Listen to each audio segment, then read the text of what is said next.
Life Audio.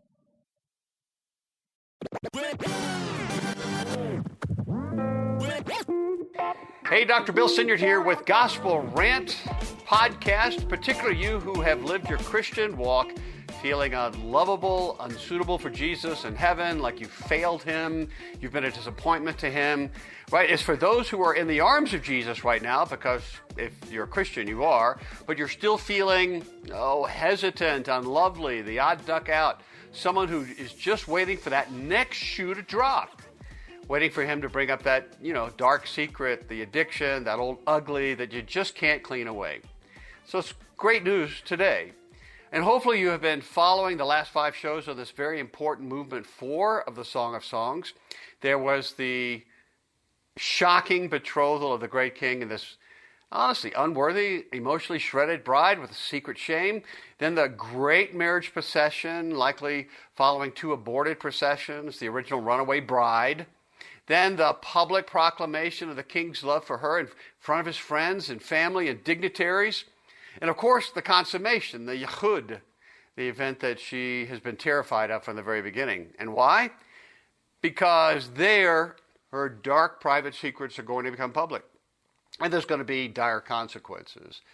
Well, she's been hoping, I guess, that they would just go away. She's done things she's not proud of. Bad things have been done to her, perhaps, that have left her diminished, insignificant, ashamed. And she knows that it disqualifies her from being a suitable wife for this king. Others have told her so. She belongs back in the vineyard. You know what I mean? And she's right, except for this king.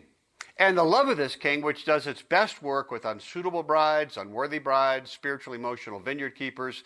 So in their consummation, his reputation against what she feared is not soiled by her or her uglies. Her reputation is raised up by his glory. We've never seen anything like it. And here's what I mean. In his arms, she becomes the queen. Really. And we're going to see more of that beginning the next podcast when we look at Movement 6. You're going to be shocked at who this lady has become caused by the love of the king. And listen, all of this, I've just described salvation. I just gave a gospel. Your redemption story, right? If I could be so personal. And isn't it so hard to remember in the midst of all of our failures and guilt and shames and falling short of, expectations, thinking we've disappointed Jesus? Our critical inner voice is just not going to let us forget how unsuited we are for this relationship with Jesus. He deserves someone better, someone more righteous, more pure, more worthy, more faithful. And yet, here we are, and he adores us, you and me, with all of the love in the universe. And that's kind of the conflict. That's the rub, right? All right. We're going to look at it again with a different lens, and hopefully this show brings it all together, movement for me, because I'm going to be reading from my very popular novella, the screenplay of the Song of Songs. So just sit back. No ancient Hebrew poetry now. It's just plain old English. Sit back and enjoy. We're going to get going after a word from our sponsor. We'll see you in a moment. The roof was completely gone. All of our memories being wiped away. The rain is what got 20 minutes of sheer terror. And you can feel it in your body. I watched the fire move down the canyon. The rumbling of the house. My son started screaming, we're going to die, we're going to die. In the name of Jesus, we are not going to die. At Samaritan's Purse, we bring spiritual and physical aid to hurting people around the world. We go into dangerous situations because in disaster, in disease, in war, Jesus calls us to love our neighbor, to heal the sick, feed the hungry, restore the broken. All who work and volunteer with Samaritan's Purse follow the example of Jesus. We go to serve, not to be served. And we go in Jesus' name. Join us at SamaritansPurse.org. That's SamaritansPurse.org. Hey there, my friends call me Big Bobby. I dream big.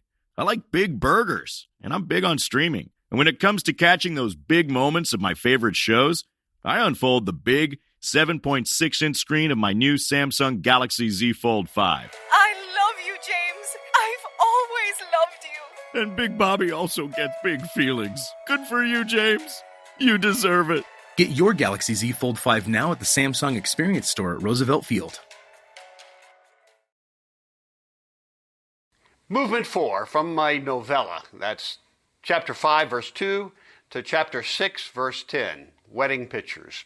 As she lies there, surrounded by the pomp and splendor of the king's garden, entwined with both the fragrant aromas as well as the king's strong arms, she remembers. And as she remembers, the past comes to her in vignettes, postcards, bits and pieces of that spectacular day. She muses, was it yesterday or years ago? It is still very dreamlike. Her mind transports her back. The winter rains were over. Spring had finally erupted in the land in so many ways. The almond trees were blossoming across the Mount of Olives ridge. New life had burst out like green carpets on the desert floor. She remembered the sight. As they crested the eastern slope of the mount, they could see Jerusalem, the great walled city, just across the Kidron Valley. She could still hear the trumpets blaring, preparing the way of the great king and his wedding entourage. This was a public day of great celebration. No one worked, not on this day. The whole land rejoiced. She could still hear the cries from the masses of people who lined the road that led to the Golden Gate. There it is! The wedding procession's finally here. We have been waiting for this hour for so long.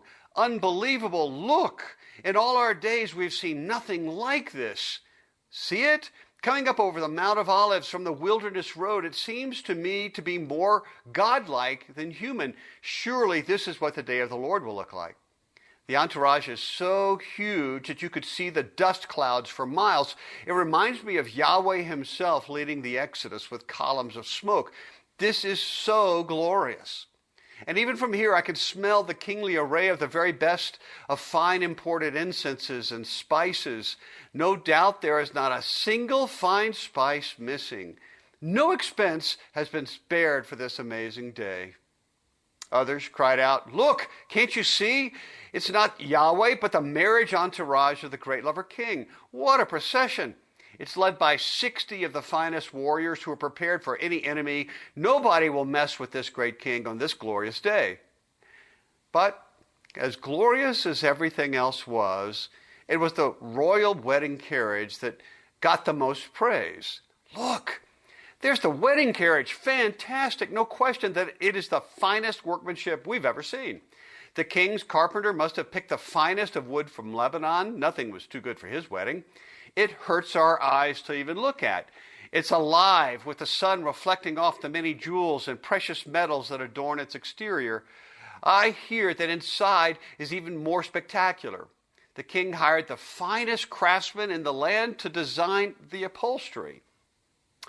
Well, then as the entourage went through the Golden Gate and entered the city, the entire population of Jerusalem cried out in unison, "Come out, daughters of Zion, come and see the manifested glory of the King. Come and see his glory that crowns him on this his wedding day. This is the day that his heart has reached the very pinnacle of joy."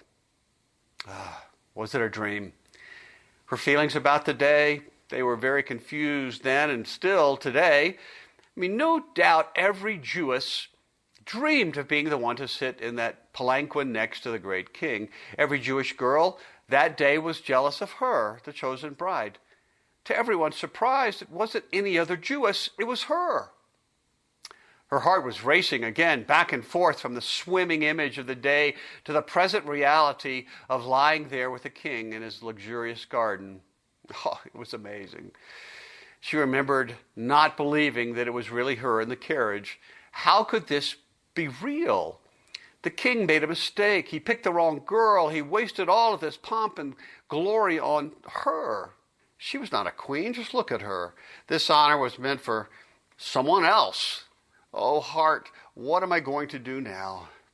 Then, like a dagger in her soul, still sharp, she remembered the deep fear of that day. Every girl dreams of her own wedding.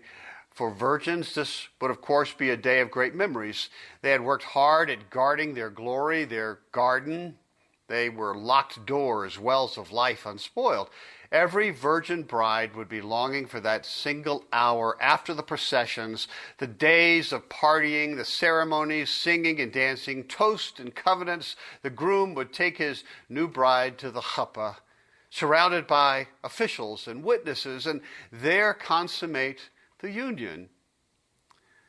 There was an ancient custom. The officials would then inspect the sheet of the wedding bed to detect the presence of blood. It was not 100% reliable, of course, but they looked for the telltale sign of the first rupturing of the virgin's hymen. As pagan as it might appear, they would hold up the bloody sheet and give a loud public blessing upon the union. That's the moment of the highest community rejoicing. The couple would then be free from rumor and the dowry would remain intact. But she was no virgin. For her, that day was not a day of joy, but fear. As she sat in the gloriously appointed wedding carriage, all she could think about as they approached the king's home was the shame that would come to the king's name and her family. What an event it was! What splendor! The wedding guests included important people from around the world. There was unbelievable glory. Yet there was no way that she could enjoy the moment. For her, the days drudged forward so slowly. Fear has a way of turning time into slow motion. Every toast, every dance, every glance to her was just another moment of shame. She remembered finally the dreaded final covenant, the final toast. She knew what was next. Instead of being filled with unspeakable joy, she could only bow her head. She tried hard for his sake to put on a believable smile. Then the king and his forlorn bride were swept away to the huge tabernacle set up in the middle of the royal courtyard. One of the officials, probably a priest by his appearance, uttered a prayer over the couple, and as his young assistant held open the tent flaps, all the other witnesses, each men of some renown in the community, bowed to the royal couple and took their places for the duration. As they entered, the trumpets were silenced, the chanters stopped. The party would not resume until the union was confirmed. It was as if the whole world paused. All of humanity stopped breathing. Well, I'm not sure if that's a good place to stop for a break from our sponsors or not, but we're going to do it anyway. We will be right back. Oh, the queen wished even now that she could go back to that time in order to see the inside of the chuppah again. And no doubt it was the most spectacular of all chuppahs. The royal craftsmen had spent months on the appointments. The spices and aroma were priceless and from mysterious faraway kingdoms. The new queen was quite distracted, consumed by fears. She was frozen. Well, she chuckled now as she remembered the king. He so wanted this to be a night of glory for her. She had never seen him like this. He was like a lovesick young man. The great king, to whom whole armies reported, was beside himself, just stumbling over his words, changing images, speaking in a faltering voice. She couldn't believe it was him, the glorious king himself. He said, "Oh, how beautiful you are, my darling. Oh, how beautiful. Your eyes, partially hidden behind your veil, are like gentle doves, pure, gentle, alive. Your dark wavy hair is as full and silky as the finest of cashmere." The candlelight flickered across the sides of the tent. The couple was kneeling awkwardly facing each other. The queen finally raised her eyes to look upon her husband. His voice embarrassingly cracked. He nervously continued, I could gaze upon your face all day. Your smile is perfect. Your lips thin, provocative. Your glorious natural beauty is powerfully accentuated by the colors of your makeup. You're absolutely elegant and majestic. Oh, your sensual neck is rightly adorned with layers of priceless jewels, absolutely appropriate, only for a queen of your high stature. That's it, your great tower, an impenetrable fortress tower, adorned with the shields of warriors who failed to conquer it. Oh, your breasts are perfect too, delicate, like Two baby fawns grazing among the lilies. Perfect twins. All day and all night, it's my heart's desire to ascend the glorious perfumed hills. Oh, the delicate smells of myrrh and incense that surround your breast. I never want to stop. His voice even accelerated. He was nervous. The great lover king, uncomfortable in her presence. How could this be? Oh, how much she liked it. Oh, beautiful you are, my darling. There's no flaw in you. Please, don't pull away. Don't resist. Come to me from the places where you have hidden for so long. Descend from those cold crags of isolation. Those are dangerous places. They devour your soul. Don't you see? His voice went up, making a point. With a mere glance of your eyes, you now hold my heart in your hands. He paused, recapturing his thoughts. The king was struggling for the right words, for none were appropriate to describe his love, his joy, his feelings at this moment. Words sounded so patent, so cheap. Nothing was left to do other than to make up a word in her honor. You have heart-hearted me, my closest of friends, my queen bride. I can't find the right words to describe your love. It's beyond description. It's better than the best of wines. Your perfume is more wonderful than the most expensive imported spice. Your kisses are sweet as honey, my beloved, like milk and honey. The perfume that adorns your clothes reminds me of a spring in Lebanon. That's it. His face lit up. This was what he wanted to say. You are a fantastic garden, wild, wonderful, untouched, unspoiled. My best friend, my beloved queen. You are an untapped spring of life-giving water, a sealed, unspoiled fountain, ready to be drunk. Well, at those last words, the queen's heart sank. For a moment, she had truly become caught up in the rapture of the event of the day. She was beginning to enjoy his nervous foreplay. She was about to let the walls down. However, these words, unbeknownst to the king, were daggers. He had exposed her shame again. Doesn't he get it? She thought. Doesn't he know? I am no unspoiled fountain. What will become of me, my family, the king? Oh, Yahweh, how has it come to this? I've messed it up again. But this time it's going to be costly. She could hear one of the officials clear his throat outside the chuppah. Yahweh, can't you hear? The king had not stopped. Unaware of the battle over her heart, he continued, And what a magnificent garden you are, not lacking any choice fruit, an abundant orchard of the best pomegranates. Oh, yes, and henna and nard, nard and saffron. Well, as distraught as she was, she still couldn't help but smile at the king's boy-like stutter. How adorable, how cute. He seemed to be aware of her noticeable discomfort, but he pressed on. He was a man with a glorious mission. He could not stop now. His voice rose to a crescendo. Calamus and cinnamon, yes, every kind of incense tree, myrrh and aloes, all of the finest imported spices. You are the most spectacular of all gardens ever seen. All I can think about is the unsealing of your unspoiled well. You are an abundant stream, a continuous, life-giving stream for me to drink from freely. He stopped. He was done.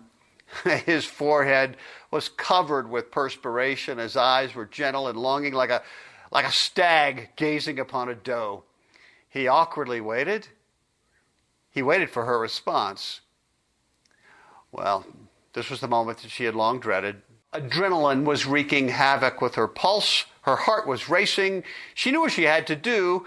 She took a deep breath, opened her mouth. But what she said surprised even her. At this very moment, her heart took over. The power of her heart betrayed her reason. She had been conspiring with her reason to come up with excuses, explanations, plan Bs. She had decided maybe to come clean or to ask for mercy for her family and herself. But her heart overrode all of that. Her heart blurted out, yes, absolutely, yes. Awake north wind, and come, south wind, blow on me, on my garden, stir up the provocative smells of my perfumed body so that my lover's desire is even further heightened. Come, my lover, come to me, your garden, freely eat, freely drink, taste the choice fruits and be fully satisfied. What happened next was perhaps the greatest moment of pure love that has ever been in any place at any time. She had never imagined that love could be so wonderful, intimate, vulnerable, and naked. This was like nothing she had ever experienced. They were not words. All she could say in the powerful wake of the torrent of this love was that her fears were whisked away. For a moment, she was free, whole, enraptured. Is this what the afterlife will feel like, she thought? Is this paradise? Is this shalom? Her fears didn't erupt again until some time later. The king rose from the bed, stood tall over her, wrapped himself in a robe emblazoned with the heavenlies, and spoke in a voice that was confident and bold, so different than the voice she had heard earlier. Her heart stopped. Had he seen her shame? Had he seen her unrighteousness? Had he noticed the obvious absence of blood on the marriage sheet? All that remained was her, a used woman of shame. She had never come clean. She was going to tell him the whole thing, to spill her guts and ask for mercy for her and her family. But in the rapture of the event, she had missed the opportunity. She had messed up again. She knew exactly what to expect. You'd better believe that she had researched this. According to the law, the correct thing for him to do would be to publicly charge her with unrighteousness. She had committed a fraud, an act of shame against a righteous man, the righteous king. He would publicly wash his hand of all her uncleanness and cast her out of the chuppah. The witnesses would take bright lamps, fully inspect the sheet. They too would quickly pass judgment, of course. She would then be publicly marked, maybe even stoned along with her family. At best, she would be sent home naked and disgraced, the dowry disallowed, her family shamed forever. At least that was what she thought would happen. But to her stunned, breathless amazement, the king looked at her and proclaimed with a loud voice for all to unmistakably hear, "I have come to you, my most spectacular garden, my best of friend, my beloved queen. I am fully and completely satisfied by you, my garden, my beloved. I have abundantly gathered my myrrh and incense to my heart's content. I am not at all disappointed. I have freely dined at the most amazing banquet. I have devoured my honeycomb, my honey. I have freely drunk my wine and have been fully satiated with my milk. I am not at all disappointed. You fully satisfy all of my greatest desires." Laughter and rejoicing broke out all around the tent. Almost in unison, the witnesses cried out for all in the land to hear, "We have witnessed and totally approve of this union. It's good. Eat freely, lovers, be filled." Trumpets, shofars, and wonderful music quickly filled the spring night air. The party began in earnest now. The land and its people rejoiced along with their king and their new, very surprised queen. She wondered even now why she never looked down at the sheet. Maybe there was blood there. How can you explain the king's response? She was too stunned to ever look. And by the time she breathed again, she had been wrapped in a queen's robe, a crown of glory placed on her head, and they were lifted high above the crowd to the cheers of all the participants. Her thoughts returned to the present. She was the queen, the great lover king's beloved. She rested in his embrace again.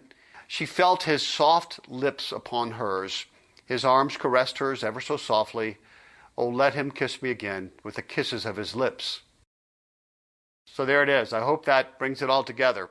And you know what I'm going to say next, right? I can't emphasize enough the effectiveness of saying the simple, uncluttered gospel to your midbrain. Drip, drip, drip. It reflects the gospel. And when you say it aloud, you're proclaiming the gospel to that dark, murky, shadowy, largely unreached people group, your midbrain, that's scared to death of the groom coming for you experientially, right? If you're a Christian, you're already in his arms, but you just emotionally and relationally check out. It's what your brain does to protect you from getting hurt. So just listen to the simple, uncluttered gospel and let it wash over you. Let it seep in. Here it is. Jesus follower strictly because of what Jesus did for you 2,000 years ago. God actually loves you. He loves you with all of his heart, as much as the Father loves the Son and the Son loves the Father. He can't love you any more or any less than he does right now. He loves you as you are, not as you should be or could be. You can't add to this love or take away from it. Now, I get it. It often feels like you've messed it up or need to do something so that God would like you better. Not so. How do you experience it more now? Simple. Good news, there is something that you can do and are invited to do. You can take daily baby steps to ask the Spirit inside of you to make you know, experience, and feel just how much God loves you right now. Just ask. Ask again later today, ask tomorrow. Make it a spiritual habit. And remember, say it twice a day for 45 days because we're fighting a deeply entrenched habit. You can, and I would encourage you to get it in bookmark forms. Go to gospel-app.com or the podcast page, gospelrant.com, and purchase a pack of them. They're pretty inexpensive. Put them all over the house, workplace. Give them out to family, friends, church, visitors at your church. You'll be so glad you did. And I'm begging you to get the word out about these last 5 shows on movement number 4. I think it's life-changing. I think it's so relevant today with loneliness and anxiety numbers sky high. So it's for Christians who wonder if God's disappointed in them, if they'll be found out. And that's most of us, if we were honest. And no doubt the Spirit has brought somebody to mind. So you know what to do. Call them, forward it, put it on your social media, have coffee with them and hand it to them. This is the good stuff. And listen, follow the podcast. It's important to us. It encourages other people to listen to the show. That's how it works. If there were 1,000 people who followed this particular show and commented on this particular show, well, you'd be surprised how many people would take the chance to listen to it. We'd be changing lives together. And by the way, send me comments. Bill@gospel-app.com, and I will post the best on my website. Thanks to lifeaudio.com for their platform and their support. We will head into movement 6 next time to begin to see the after picture of the Queen. Something has happened. The Queen has changed. You want to know what it looks like? What it might feel like? Check it out. Take heart, child of God.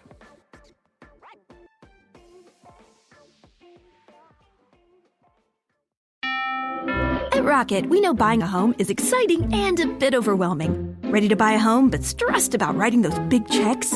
Rocket can help you save.